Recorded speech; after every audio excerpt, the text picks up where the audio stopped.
Kita mulai lagi ya.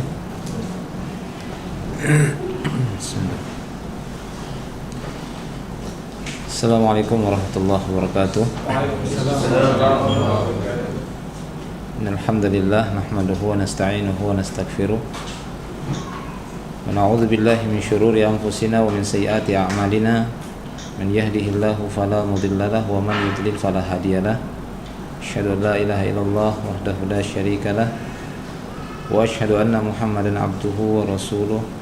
Ya ayyuhalladzina amanu taqullaha haqqa tuqatih wa la tamutunna illa wa antum muslimun. Amma ba'd.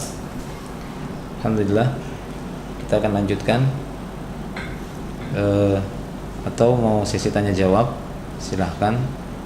Karena pembahasan itu sudah sampai kepada menyolatkan jenazah, kemudian nanti memakamkan atau menguburkannya dan takziah, dan kita punya waktu sampai asar, dan nanti setelah Isya mungkin ada 2 jam gitu ya, dari jam 8 mungkin sampai jam 10.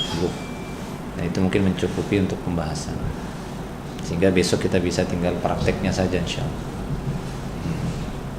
Silahkan, mungkin kalau ada yang bertanya dari pembahasan tadi, fadhil. Tadi pasal kubur di masjid itu kan, di masjid Nabawi kan kubur Nabi dia di sana, masjid di sana. Coba. Iya, bagaimana dengan kuburan Nabi SAW yang ada di Masjid Nabawi? Maka pada hakikatnya beliau SAW tidaklah dikuburkan di masjidnya. Jadi asalnya beliau itu dikuburkan di kamar Aisyah radhiyallahu anha. Jadi ketika Rasulullah SAW wafat, meninggal dunia, maka tempat tidur Aisyah radhiyallahu anha itu dibongkar dan digalilah lubang di sana. Kemudian beliau dimakamkan di tempat itu, yaitu di kamarnya atau di rumahnya Aisyah radhiyallahu anha, bukan di masjid. Jadi ini hukum asalnya. Kita kembali kepada hukum asalnya, walaupun setelah itu ada beberapa khalifah kan gitu ya, ada beberapa, ya saya lupa itu Zubair, apakah dia kekhalifahan Zubair atau siapa, nah lupa di sana. Nah di sana ada pelebaran Masjid Nabawi, kemudian memasukkan kuburan Nabi SAW di rumah Aisyah tadi sebagai bagian dari masjid. Jadi masuk jadi ke dalam, bukan dia ke tempat yang lainnya gitu ya, tapi dimasukkan kuburan Nabi SAW. Sehingga ini ya tidak artinya kembali kepada hukum asal. Sebenarnya beliau tidaklah dikuburkan di masjid, tapi dikuburkan di rumah beliau gitu ya, di rumah Aisyah radhiyallahu anha. Dan ini merupakan pengkhususan bagi para nabi, karena sesungguhnya setiap nabi yang meninggal dunia dia akan dikuburkan di tempat dia meninggal. Itu setiap nabi seperti itu. Setiap rasul yang meninggal, maka dia akan dikuburkan di tempat dia meninggal. Dan Nabi SAW meninggal dunia ya di kamarnya Aisyah, maka disitulah beliau dikuburkan. Nah demikian. Kalaupun kita dapati sekarang kuburan Nabi SAW masuk dalam bagian masjid, sehingga tergabunglah di sana antara kuburan Rasulullah dan Masjid Nabawi, maka kita lihat 2 perkara ini, kuburan Rasulullah dan Masjid Nabawi. Para ulama berbicara tentang masalah penggabungan antara kuburan dan masjid. Mereka mengatakan harus dipisah. Apakah yang terlebih dahulu kuburannya ataukah masjidnya? Kalau memang yang lebih dahulu kuburannya baru dibangun masjid di atasnya, maka yang dibongkar adalah masjidnya, karena yang lebih berhak yang pertama. Kalau masjidnya duluan dibangun, kemudian dimasukkan kuburan ke dalamnya, maka yang dipindah kuburannya ke tempat pekuburan kaum muslimin. Kemudian ketika orang-orang bertanya, lalu bagaimana dengan kuburan Rasulullah dengan Masjid Nabawi? Apakah siap para ulama berfatwa untuk melakukan pemindahan salah satu di antara keduanya? Maka para ulama mengatakan ini beda kasusnya. Kita tidak boleh menyamakan antara para rasul itu dengan manusia yang lain, dan kita tidak bisa menyamakan antara Masjid Nabawi dengan masjid yang lainnya, di mana Allah membedakan 2 ini dibandingkan yang lainnya. Adapun para rasul atau para nabi, mereka dikuburkan di tempat mereka meninggal. Adapun selain nabi, apakah seperti itu? Tidak, mereka dikuburkan di tempat pekuburan kaum muslimin. Tidak boleh mereka menyempal dikhususkan di tempat-tempat tertentu, tidak boleh. Di pekuburan kaum muslimin itulah yang diterapkan oleh Nabi itu dikuburkan di pekuburan Baqi. Ya, pekuburan Baqi. Makanya tidak didapati para sahabat itu yang dikhususkan selain di pekuburan Baqi. Itu dia. Jadi beda. Demikian juga Masjid Nabawi dibandingkan masjid-masjid yang lainnya. 3 masjid utama tadi dibandingkan masjid yang lain jelas berbeda. Sholat di Masjid Nabawi itu sama ya seperti 1000 kali sholat di masjid yang lainnya. Kan gitu ya. Jadi kalaupun kita terapkan seperti yang disebutkan oleh para ulama, harus dibongkar salah satunya. Tidak mungkin kita membongkar Masjid Nabawi sementara di sana ada keutamaan 1000 kali sholat dibandingkan masjid yang lain. Dan tidak mungkin pula kita memindahkan kuburan Rasulullah karena memang setiap nabi dan rasul dikuburkan di tempat dia meninggal. Jadi ya sudah, ini pengkhususan dan tidak masuk kepada larangan tersebut. Jadi memang ada perkara-perkara yang itu dikhususkan pada kondisi ataupun pada ya perkara tertentu. Nah, demikian. Ya di antaranya ya memang Rasulullah banyak mendapatkan pengkhususan kan gitu ya. Demikian juga ada beberapa tempat ibadah ya di antaranya Masjid Nabawi itu mendapatkan pengkhususan dibandingkan masjid yang lainnya. Nah, Allah a'lam bishawab. Bahkan di sana ada yang mengatakan ya taruhlah bahwasanya Nabi SAW tidak mungkin dipindahkan. Demikian juga Masjid Nabawi tidak mungkin dipindahkan. Artinya dibiarkan begitu saja. Dan ini tetap seperti itu dijaga oleh Allah Subhanahu wa taala. Lalu bagaimana dengan kuburan-kuburan? Ada 2 kuburan sahabat di sebelah Nabi sallallahu alaihi wasallam kan gitu ya. Kuburan siapa? Abu Bakar dan Umar. Ada yang pernah bertanya seperti itu kepada saya. Ustaz, dia bilang, kalau memang kuburan Nabi SAW tidak boleh dipindahkan, haram kan gitu ya. Nabi memang dikuburkan di tempat dia meninggal. Masjid Nabawi juga haram dipindahkan. Ini merupakan keputusan dari Allah Subhanahu wa taala karena keutamaan 1000 kali tadi. Lalu bagaimana dengan kuburan Abu Bakar dan Umar? Ya, bagaimana dengan kuburannya Abu Bakar dan Umar? Maka kita katakan bahwasanya di dalam Islam sumber-sumber hukum Islam itu ada berapa? Ada berapa? 3. Apa itu yang pertama? Al-Quran, hadis-hadis Nabi. Yang ketiga? Hah? Apa? Hah? Ijtihad para ulama. Ada yang lain? Jawaban yang lain. Sumber hukum Islam itu memang 3 kata para ulama. Adapun yang keempat, kias, itu enggak sepakat semua para ulama. Yang ketiga, Al-Quran, hadis dan sahabat. Ayo apa yang ketiga? Ijma. Ijma. Itu sumber hukum Islam itu ijma. Kalau sudah ada ijma, konsensus gitu ya, kesepakatan yang enggak ada seorang ulama pun yang membantah, itu hukum Islam itu. Ijma. Enggak ada yang membantah. Makanya Syekh Muhammad bin Shalih Al-Utsaimin mengatakan ijma yang paling pantas diikuti ijma'nya para sahabat. Karena kalau saat ini susah didapatkan ijma. Gitu ya. Jadi ijma'nya itu para sahabat, yang paling kuat itu ijma'nya sahabat. Kalau para sahabat sudah terjadi ijma' di sana, konsensus dan tidak ada yang membantah seorang sahabat pun yang lainnya, ini ijma', ini kekuatan. Karena Nabi langsung mengatakan la tajtami'u ummati 'ala dhalalah. Tidak mungkin umatku itu ijma' di atas kesesatan. Dan umat yang dimaksud oleh Rasulullah pertama sekali adalah para sahabat. Itu umat Islam pertama, itu generasi awal. Makanya ini menjadi sumber hukum Islam. Sehingga saya pun waktu itu berkata kepadanya bahwasanya ketika Abu Bakar radhiyallahu anhu dikuburkan di sebelah kuburan Rasulullah sallallahu alaihi wasallam, saya tanya pada saat itu, siapa di antara para sahabat yang menyangkalnya, menentangnya?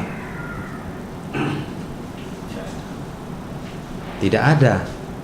Kan gitu ya, tidak ada pada saat itu. Kalau memang ada berarti ini bukanlah perkara ijma'.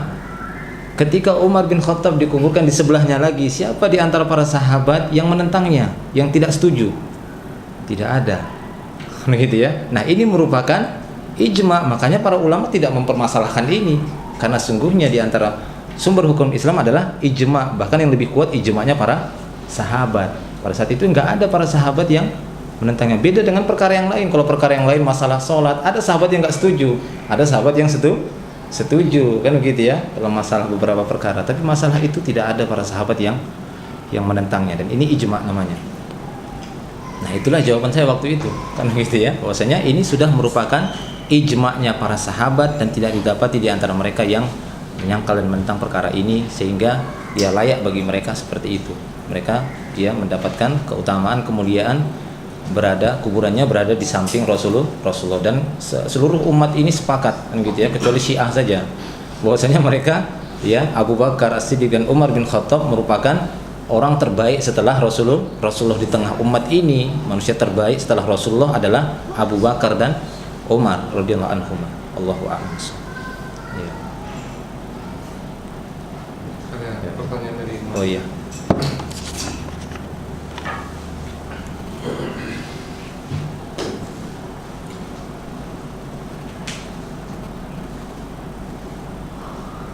Bagaimana kalau si mati berwarna rambut, bertato, berwarna kuku?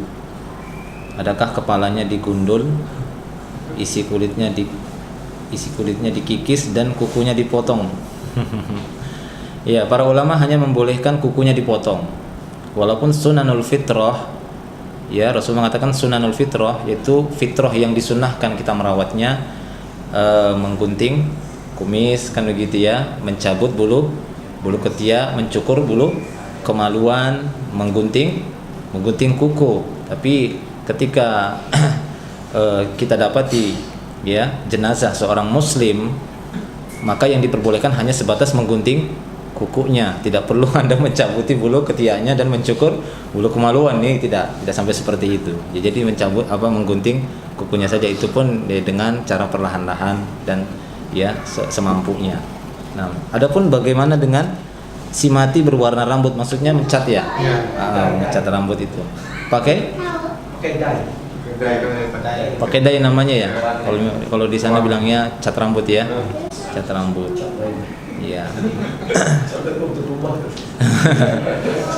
Kemudian bertato. Berwarna kuku. Apakah kepalanya harus digundul gitu ya, kulitnya harus dikikis, kukunya dipotong? Ya, artinya semampunya untuk dibersihkan. Gitu ya, semampunya untuk dibersihkan. Kalau memang itu bahan-bahan yang dipakai mudah untuk dibersihkan dengan menggunakan air atau sampo saja gitu ya. Tapi kalau harus menggunakan bahan-bahan kimia, itu jangan, tidak usah, biarkan saja seperti itu. Gitu ya, biarkan saja seperti itu.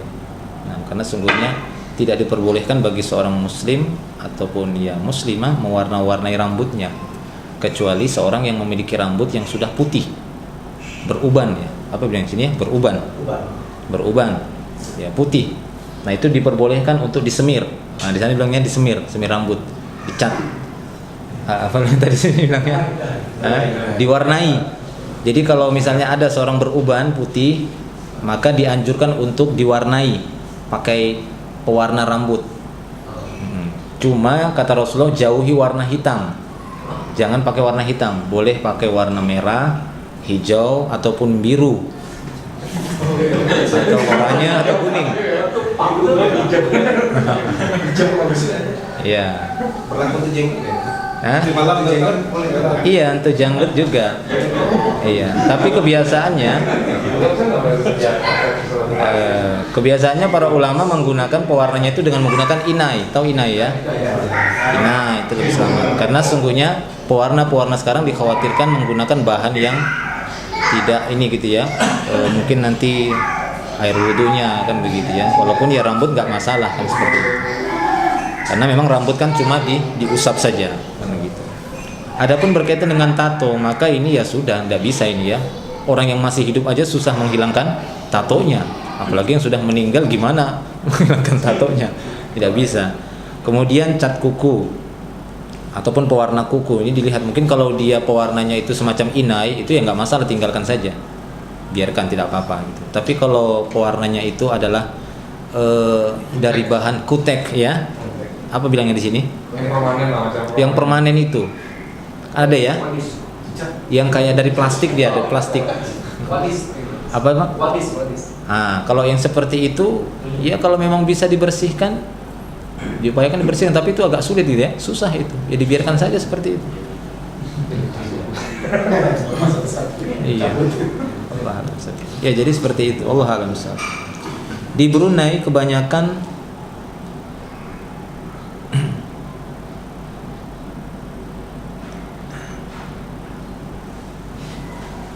apa ini ya? Di Brunei kebanyakan di rumah si mati diharuskan semua kucing-kucing dikurung.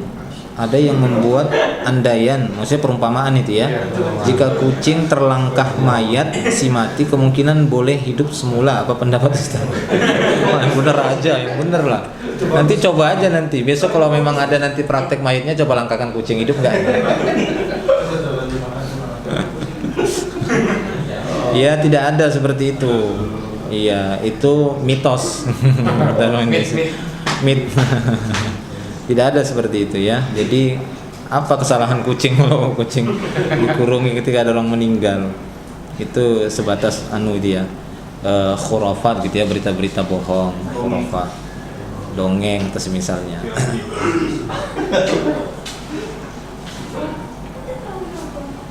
Semasa memandikan mayat, semua mesti diam, bertanya di mana air, di mana sabun, juga tidak boleh. Benar. Masa nggak boleh ya?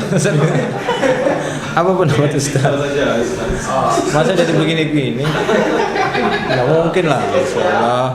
Nggak serius tanya. Hah? Nggak serius tanya. Bagi WhatsApp saja. Ya nggak benar seperti itu ya, boleh saja deh. Yang penting dia jangan berteriak-teriak begitu ya. Artinya tetap bersikap sopan santun lah walaupun dia sudah mayit gitu ya.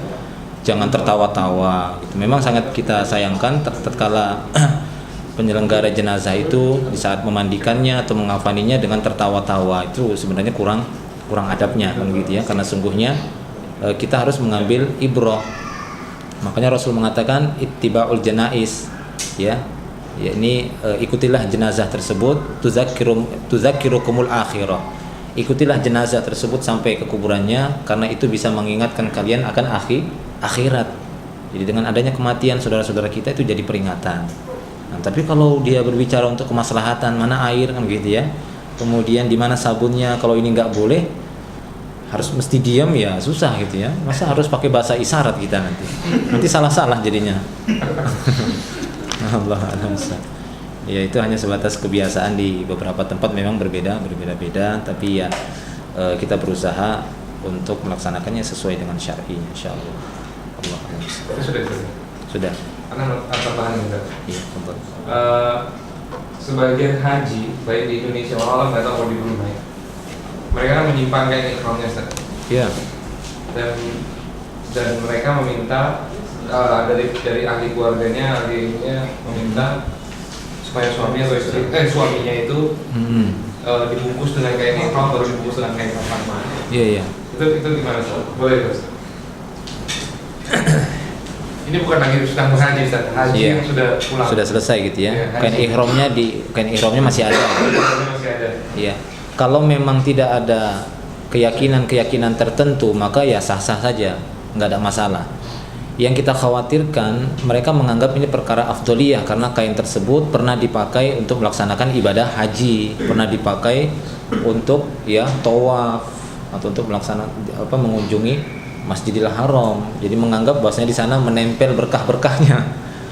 Nah, kalau keyakinan seperti ini ya itu tidak ada. Tidak boleh seperti itu, kan gitu ya. Lihat bagaimana Umar bin Khattab ketika dia mencium Hajarul Aswad itu bukan karena meyakini di batu itu ada kekuatan magic begitu ya, ada kekuatan super, bukan. Tapi apa? Kata Umar bin Khattab setelah dia mencium Hajarul Aswad, dia langsung ngomong sama Hajarul Aswad itu, "Inni la'alamu annaka hajar." Sesungguhnya aku tahu kamu ini hanyalah sebongkah batu.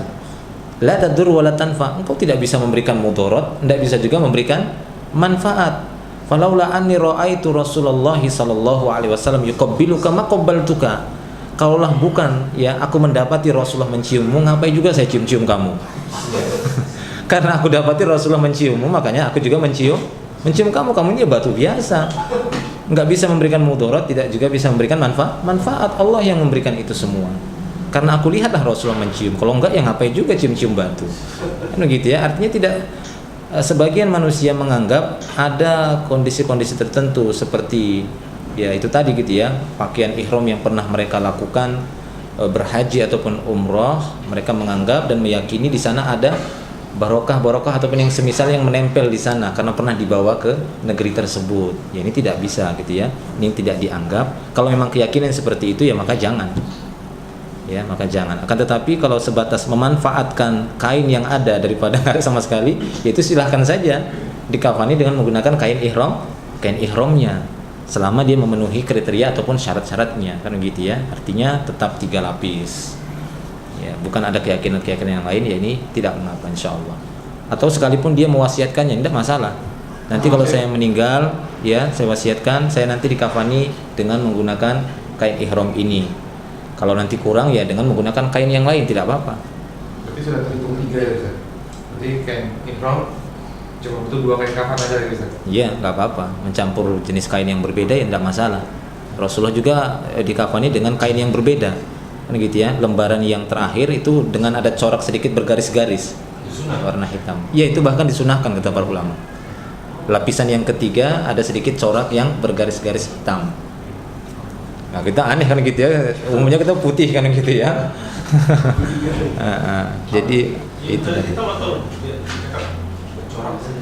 Iya, artinya tidak warna tidak ada warna tapi dia ada corak, tidak ada bunga. Corak bunga tapi tidak ada warna. Macam itu maksudnya. Bukan itu. Ada warna hitam. Garis-garis garis-garis hitam. Kain hibaroh itu ada garis-garis kain putih. Iya, kain putih tapi memang banyak putihnya. Cuma dia ada garis-garis hitam, itu hibaroh. Kalau mati nggak boleh tadi. Karena Rasulullah mengatakan sebaik-baik kain kalian adalah berwarna putih memang kan gitu ya, tapi boleh dengan menggunakan itu. Sallallahu alaihi wasallam. Jika mati dalam medan perang, bisa mati syahid kan? Adakah perlu dimandikan semuanya? Iya. Mungkin bagaimana menentukan? Iya. Mati syahid itu. Macam kalau menunaikan haji ke umrah, tiba-tiba mati, wajib kan kita mandikan? Iya. Nanti memang ada pembahasan sendiri kan gitu ya. Nanti ada pembahasan sendiri karena tadi kita baru menjelaskan kaifiatnya secara idealnya kan gitu ya. Memandikan, kemudian mengkafani, menyolatkan dan memakamkan ataupun menguburkannya. Nah, di sana nanti ada jenazah-jenazah yang tidak wajib untuk dimandikan dan tidak wajib pula untuk disolatkan, tapi boleh, gitu ya. Tapi diperbolehkan. Seperti apa orang-orang yang mati di medan jihad. Walaupun tidak mengapa mereka tidak disolatkan, tidak mengapa mereka tidak ya dimandikan dengan apa adanya seperti itu. Tapi didapati Nabi juga pernah ya menyolatkan orang-orang yang mati syahid. Demikian juga anak-anak yang belum mencapai balighnya, tidak mengapa nggak disolatkan. Tapi pernah Rasulullah menyolatkan juga. Nah, jadi seperti itu ya. Nanti akan ada mungkin sedikit dalilnya kita sampaikan insyaallah. Wallahu a'lam. Adapun untuk menentukan bagaimana kriteria seorang syahid itu ya. Jadi syahid yang dimaksud di sini nanti yang mendapatkan pengkhususan tidak harus disolatkan tadi. Syahid yang di sini syahid yang hakikiyah, bukan syahid yang maknawiyah. Syahid itu ada 2. Syahid yang hakikiyah dan syahid yang maknawiyah.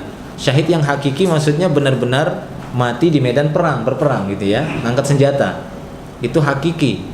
Gitu ya, mengeluarkan darah dan berperang itu hakiki. Adapun syahid yang maknawi ya, yang seperti yang kita sebutkan tadi beberapa hadisnya, secara makna dia mendapatkan pahala syahid. Adapun perlakuan untuknya tidak seperti orang yang mati syahid di medan perang. Misalnya apa? Misalnya ada orang yang ya kerja bangunan ditimpa runtuhan bangunan. Oh, dalam hadis disebutkan orang yang mati ketimpa runtuhan bangunan itu mati syahid. Kalau gitu tidak usah dimandikan, dia salatkan langsung kuburannya. Enggak. Itu cuma syahid yang secara maknawi. Dia tetap diberlakukan seperti jenazah-jenazah yang lainnya. Itu ada 2 syahid kata para ulama. Perempuan wajib berkabung ya, selama yang kematian suami selama 4 bulan 10 hari seperti dalam Al-Baqarah. Iya. 4 asyhur wa asyra. Berkabung itu ya langsung tidak boleh keluar rumah. Iya, jadi berkabungnya seorang wanita yang ditinggal oleh suaminya itu bukan seperti ini ya, bukan 3 hari. Kalau itu berkabung secara umum gitu ya, diperbolehkan oleh Rasulullah kita berkabung karena meninggalnya ya keluarga atau saudara kita, maka tidak boleh lewat dari 3 hari. Lebih dari 3 hari kata Rasulullah tidak lagi yang namanya sedih-sedih seperti ini. Nah, seperti itu Rasulullah kurang lebih mengatakannya. Akan tetapi khusus bagi seorang wanita yang ditinggal atau ya suaminya meninggal dunia, maka masa berkabungnya arba'atu asyru asyra, 4 bulan 10 hari. Apa yang dilakukan dalam masa berkabung tersebut, yaitu si wanita tidak boleh keluar rumah kecuali memang untuk satu keperluan dan hajat yang sangat mendesak, untuk keperluan sehari-hari, kan gitu ya, beli makanannya atau minumannya atau kebutuhan dia, ya hajat dia dan keperluannya. Adapun yang lainnya yang tidak diperbolehkan untuk si wanita tadi, jangan dia apa namanya di sini ya, berias, bersolek. Nah, tidak boleh dia berias. Pergi salon nggak boleh tadi. Hah? Pergi salon nggak boleh. Ya jangan gitu ya. Jadi menahan dirinya. Jadi jangan berias, tidak boleh bersolek. Kemudian membiarkan seperti itu saja. Jadi tidak boleh dia berdandan. Nah, tidak boleh berdandan. Jadi boleh dia keluar rumah. Boleh dia keluar rumah hanya sebatas kebutuhan ataupun keperluan yang sangat mendesak. Sangat mendesak, maka ini diperbolehkan. Dan dia tidak boleh berdandan. Mau jumpa teman apa? Jumpa teman, iya. Dalam rangka apa? Kalau untuk tabarrud, ya upayakan meninggalkan itu. Kenapa ya? Karena sesungguhnya masa berkabung, ya wanita di umat Nabi Muhammad SAW dengan umat-umat sebelum beliau itu sudah banyak diringankan. 4 bulan 10 hari dan hanya dilarang untuk berdandan saja, kan gitu ya, berdandan atau bersolek ya di sini ya, bersolek. Jadi hanya dilarang itu. Kalau dahulu ya umat terdahulu, wanita umat terdahulu itu masa berkabungnya setahun. Setahun, bayangkan. Dan itu bukan dia ditahan di dalam rumah. Akan tetapi ditahan di satu tempat ya, semacam apa namanya? Kandang. Oh, kandang ya sini ya. Kandang ya. Kandang hewan, ya dia ditaruh di situ, yang ditaruh di situ sampai selama setahun, dimasukkan dalam situ dan tidak boleh mandi, cuma dikasih makan sampai setahun itu. Itu wanita terdahulu, umat terdahulu, itu masa berkabungnya ketika meninggal suaminya. Jadi selama setahun dia dikurung di situ. Ini sudah lebih mudah sebenarnya. Sekarang 4 bulan 10 hari itu berat. Ya. Tidak mau mereka. Disitulah ketaatan kepada Allah Subhanahu Wa Taala ya, seharusnya. Jadi 4 bulan 10 hari tidak boleh berhias. Iya. Dan seperti mana kalau perempuan mau pergi masjid tidak boleh berhias dandan. Iya. Tidak boleh pakai wangi-wangian, tidak boleh pergi masjid pun tidak boleh. Ya. Pergi masjid pun tidak boleh. Pergi ke masjid. Pergi ke masjid ya. Ada dalil khusus bahwasanya tidak boleh para wanita dilarang ke masjid, biarkan mereka ke masjid selama. Ini kematian suami. Hah? Kematian suami. Iya, tidak mengapa insyaallah. Tidak mengapa ke masjid selama dia tidak itu tadi berdandan berrias itu insyaallah. Jadi selepas 4 bulan 10 hari dia boleh berdandan. Boleh cari lagi. Iya. Setelah 4 bulan 10 hari boleh dia berdandan, boleh cari lagi. Tapi kalau perempuan tidak boleh berhias kecuali dari suami. Ya suaminya tidak ada lagi kan? Suami tidak ada lagi. Tapi dalam rangka untuk mencari suami, misalnya untuk dinadzor, ya tidak mengapa dia berdandan. Untuk dilihat gitu ya, supaya laki-laki tertarik dan menikahi dia. Kan kita dianjurkan untuk ya ketika ingin menikahi seorang wanita, dianjurkan untuk nazar. Nazar itu melihat supaya. Tapi Ustaz, memakai wangi-wangian bagi wanita pun termasuk berdandan itu. Ya tidak boleh dia kalau keluar rumah, baik dia itu sudah bersuami ataupun belum bersuami, maka tidak boleh dia memakai wangi-wangian keluar rumah. Masih jadi setakat rupa saja. Iya. Kan saja. Ustaz tadi yang bertattoo itu, yang kawan saya dia orang Iban, memang bertattoo lah.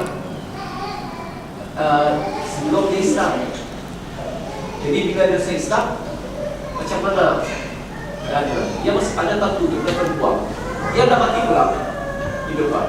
Macam mana yang melakukan sembahyang apa tu Dia kalau benar taubatnya insya Allah makbul, itu salat makbulah, salatnya itu diterima insya Allah. karena itu suatu kondisi yang tidak mampu lagi dia untuk menghilangkannya. Bagaimana menghilangkan tatonya? Dan itu dia lakukan semasa dia dulu jahiliyah, kan gitu ya.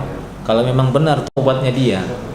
Adapun dia menghilangkan tatonya itu sebatas kemampuannya. Kalau memang tidak sampai merusak. Kalau memang menghilangkan tato itu bisa menimbulkan kerusakan pada yang lainnya, rusak kulitnya kan begitu ya, cedera atau yang semisalnya, ya maka jangan. Tidak mengapa, sholatnya sah saja, insya Allah. Yang penting benar taubatnya, ya insya Allah. Karena kalau kita mengatakan sholat dia tidak sah, lalu apa yang dia kerjakan? Tatonya juga tidak bisa dia hilangkan.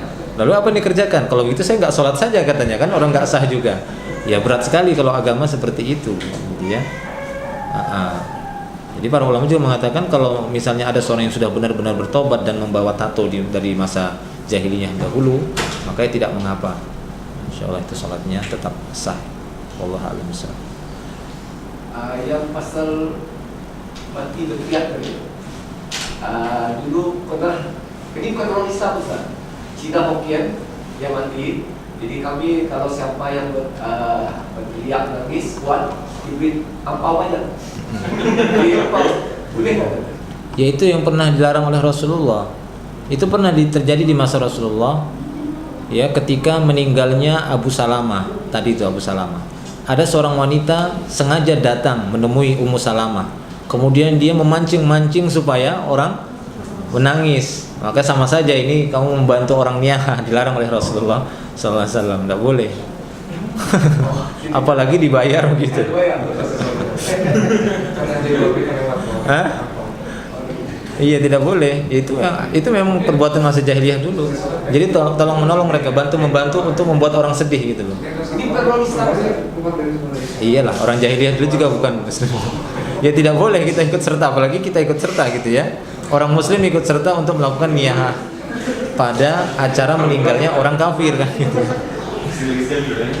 Ya itu lebih berat lagi seharusnya. Berarti dia membantu kemaksiatan bagi orang di luar Islam. Tidak boleh gitu.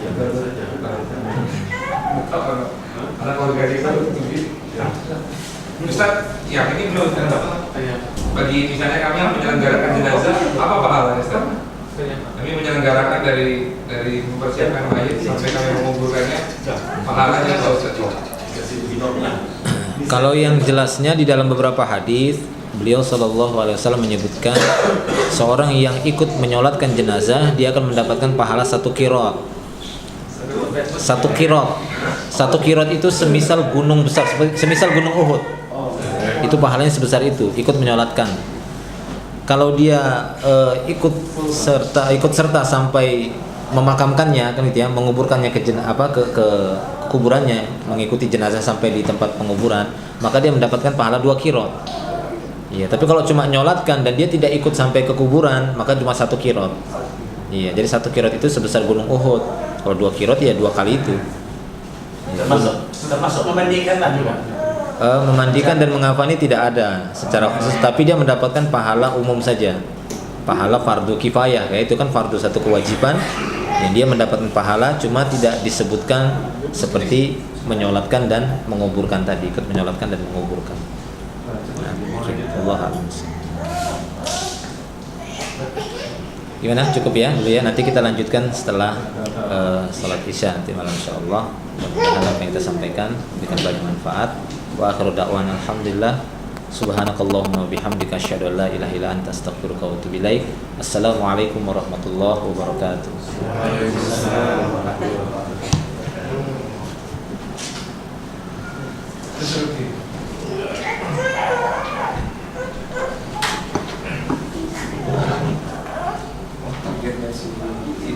Itu dia mau